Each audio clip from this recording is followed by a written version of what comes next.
Well, hello everyone. Welcome to my room, guys. Welcome to this room. I'm currently in Algeria with my wife, being very happily reunited.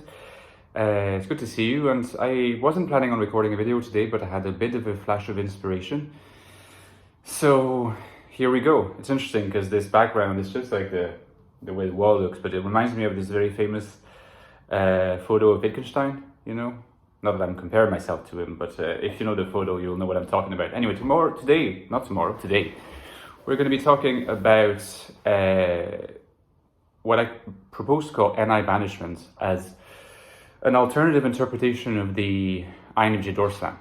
You know, this is again part of my evolving thought about the phenomenology of the INFJ, trying to improve our understanding of the psychology of the INFJ and how it's manifested in experience and how INFJs experience the world, how their consciousness operates, and going beyond slogans, if you like. You know, if we agree that door slamming is too much of a slogan because it's too general, it sounds too pop psychology-esque, it can be applied to too many types. So the new interpretation, which I propose to call, like I said, the NI Banishment, you'll see for yourself whether you think there is something to it or not, okay? Now, before I move on to my topic, remember that you can get a book, The Ecstatic Soul, which is my latest book on the INFJ, but there will be a sequel where I explore more of these ideas of NI Banishment and, you know, spiritual unease and the different themes that I've been exploring. But, you know, this is less than $10 and it's kind of a bit of a classic. So if you want to really increase and go in depth in your knowledge of the INFJ, get this at the links below. You can also get my novel, The Infinite Castle, less than $10 as well, ebook, paperback, just like the Ecstatic Soul. And rumor has it the main character is an INFJ, so there you go, supports me.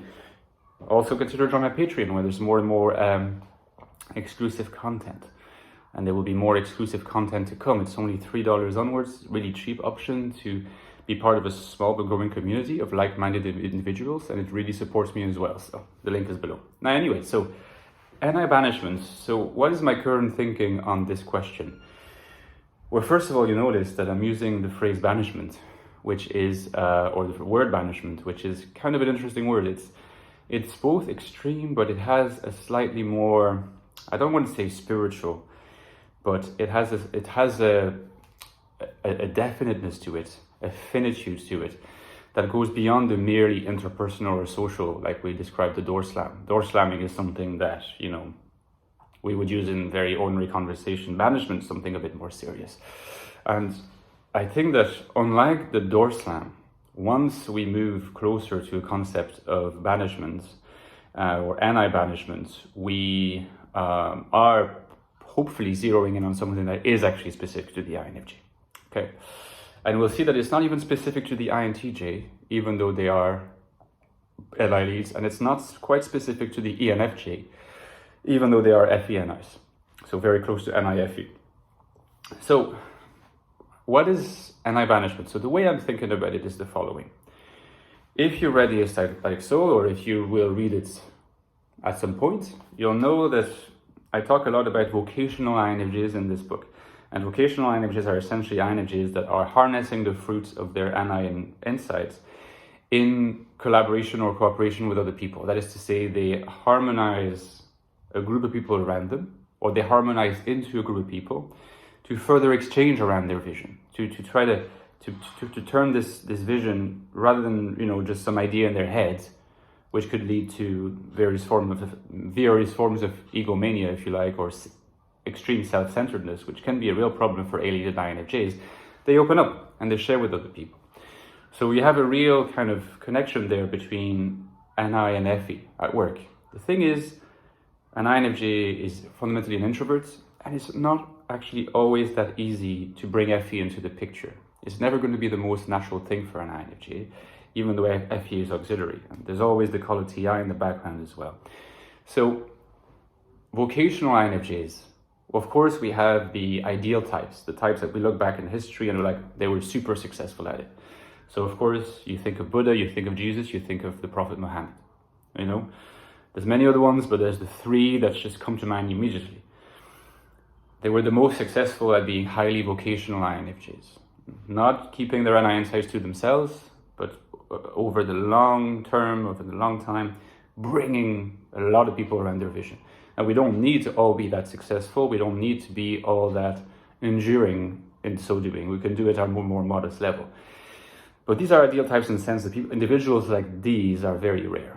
And most of the time, what we'll experience is a bit of a tug of war between NI and FE. So FE will want to continue bringing in the vocation of sharing with other people and turning our insights into a project to be further elaborated upon in conversation, cooperation, and coordination. And NI will always kind of retreat to the deep world that is specific to that particular INFJ, particularly when they start noticing an inevitable risk that will happen. And you'll notice Jesus talks about this, Muhammad talks about this, I'm sure the Buddha talks about it as well, that when you open up to other people, that can open itself up to misinterpretation, even potentially people who deliberately twist the truth, con artists and so on, but also a lot of people who are sincere but just not completely understanding the message. So it is a challenge to mentor, to teach, and to not lose your patience, and not to feel like your own subjective identity is being threatened by that, to relinquish control a little bit, trusting that everything will be fine. But there's always going to be this temptation to retreat into NI, and I think that can actually create the conditions for NI banishment. And NI banishment, the way I'm thinking about it, again, it happens at a subtle psychological level, but I think you can really notice it, is when an INFJ has opened up in some form or other, because there is someone to be banished or someone to be doorslammed or several people or a group. So there's been a process of opening up, so a channeling of the FE, but always in tension with NI. I think that when an INFJ is in a particular position, maybe they are going through a slightly more brittle time psychologically than before, or maybe they're fundamentally quite introverted. It's never easy for them to move into this more vocational mode. They will occasionally experience a form of vulnerability to deformation of their NI insights by this group of people that they have deliberately opened up to. And I think it's a good thing. I think that to be a non-alienated INFJ or de-alienated INFJ, you need to go through this phase, but you will be exposed to a form of vulnerability because people will seize, what they think is the way you view things, articulate things, and put it in their own words. And I think that if you like, most of the time, there can be frustration on the part of INFJ. Maybe they will retreat back a little bit. They will no longer be so vocational. They will go more into a form of, mild alienation, staying with themselves, doing a bit of NITI looping, something like that, in the hopes of, thinking, I really need to go back to the way I was thinking because it's been denatured slightly by that crowd. So NITI gives the illusion that this can be, reinstated in its original form, or at least a form that is more coherent with and resonant with the way they think about it themselves.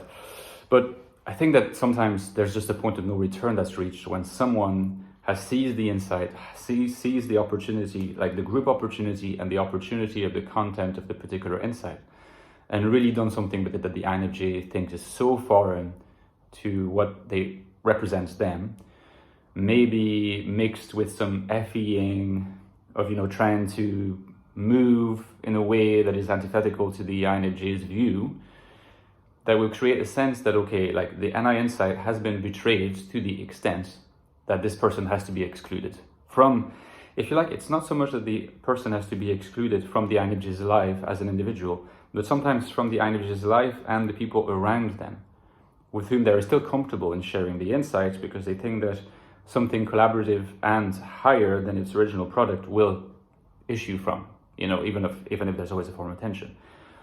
But when there is a person or a group of people that really just mess with the insight, appear to be really threatening it, often it's a mix of misunderstanding it, but also appearing to the INFJ as being a little malicious as well. Who knows what might happen if I continue letting this person being involved in my vocational circle? This could create a danger, not just to my subjectivity as an INFJ, but to the whole vocational project that was so hard for me to start in the first place with these trusted people. So I need to exclude this person. I need to NI banish them. And I call it NI banishment because ultimately it's linked to the linearity and hyperfocus of the NI vision, which, if you remember, does not mean that it comes as a finished product straight away. So that's why it needs collaboration and a vocational project with other people to continue elaborating on it and yielding all its fruits, but there's still this hyper focus on what has to be done and what is not relevant to the insight.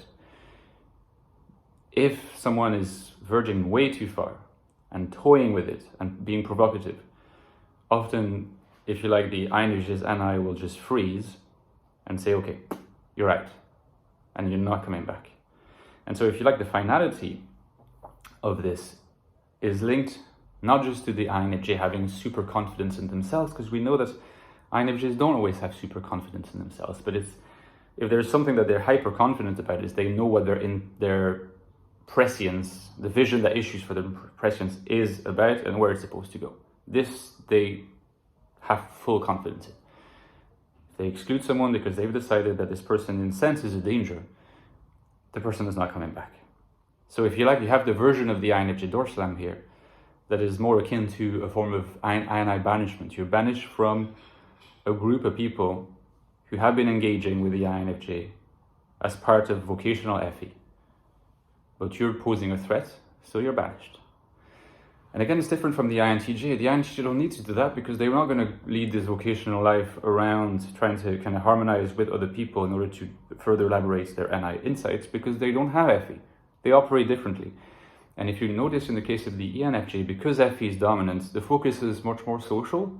So there is often a way for the banished person, and God knows ENFJs can banish people, and we know they do. Often the person can come back if they make the necessary social sacrifices or the necessary social adjustments in the view of the INFJ, because FE has that pragmatism built into it. The NI banishment of the INFJ is more final because NI doesn't have that flexibility and pragmatism that FE has. FE can balance NI, which is much more focused and absolutist in a sense, with some pragmatism, but in the case of the INFJ, unlike the ENFJ, it's NI that wins the day ultimately, so that the NI banishment is usually more final when it happens. It's slower to put itself in motion. Again, pragmatism is quicker to act and quicker to forgive or adapt and adjust. When NI has reached that point at a slower pace, but if it reaches that point of no return, there is no return. And that's my idea of the NI banishment. And I would like to know what you think of it as an alternative interpretation of door slamming. Because door slamming is often put from the point of view of a victimized INFJ. I've been victimized so much, I've been hurt so much that, gone, goodbye. NI banishment, if you like, I'm not saying it's a good thing always, but it is way more empowering for an INFJ. Because it's the INFJ that decides. It's not the INFJ that's super victimized and then just have had enough, which is often the view of the door slam that we have. So it's a more empowering interpretation of the door slam, I think, but I would love to know what you think, guys. Let me know in the comments. Enjoy the rest of your day, and don't forget that support on Patreon is super massively helpful. Okay, take care. Bye-bye.